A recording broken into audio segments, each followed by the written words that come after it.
حضرت عبداللہ بن مبارک رحمتہ تعالی علیہ فرماتے ہیں لالچ کے رشتے ہیں دنیا کے، لالچ کے۔ آپ کے انتقال کا وقت آیا تو اماں بڑا رو رہی تھی۔ عبداللہ بن مبارک رحمتہ اللہ علیہ اپنی اماں سے کہنے لگے، اماں تو کیوں روتی ہے؟ تیرے تو اور بھی بیٹے ہیں، تو کو میرے بعد لوارث تو نہیں ہو جائے گی، آخری وقت ہے، نزع کا عالم، اماں تو کیوں روتی ہے؟ اور بھی بیٹے ہیں۔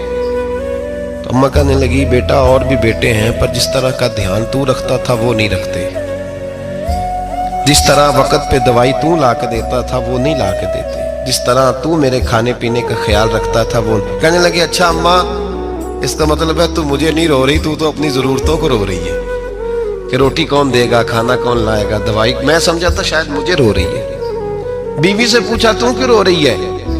تو کہنے لگی، تیری وجہ سے میری بادشاہی تھی، تو موجود ہے تو خاندان میں، معاشرے میں میرا ایک وقار ہے، تیرے بعد تو بیوہ کی زندگی ہوگی۔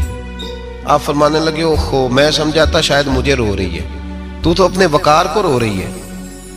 بیٹوں اور بیٹیوں سے پوچھا، تمہاری آنکھوں میں کیوں آنسو چھلکتے ہیں؟ کہنے لگے، ابا جس پیار سے باپ شادی کرتا ہے دوسرا کوئی نہیں کر سکتا، اور جس محبت سے باپ لا کے کما کے دیتا ہے دوسرا کوئی نہیں دے سکتا۔ فرمانے لگے، اوہو میں سمجھا تھا مجھے رو رہے ہو، تم تو شادیوں کو رو رہے ہو، میرے ساتھ تو تعلق ہی نہیں۔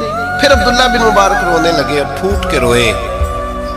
کسی نے کہا، آپ کیوں روتے ہیں؟ فرمایا، آج سمجھ آئی ہے، میرے ساتھ اگر بے لوث رشتہ ہے تو یا خدا کا ہے یا محمد مصطفیٰ کا ہے صلی اللہ علیہ وسلم۔ آج سمجھ آئی ہے، وہ میں نے جن کے ساتھ تعلق مضبوط کیا ہی نہیں، کبھی فجر چھوڑی، کبھی زور چھوڑی، کبھی ایک رہ گیا، کبھی وہ رہ گیا، کبھی داڑھی کا پروگرام بنا، کبھی رہ گیا۔ جن کے ساتھ میں کمزور تھا وہ میرے ساتھ مضبوط تھے، اور جن کے ساتھ میں مضبوط تھا ان کا میرے ساتھ کیا حال تھا۔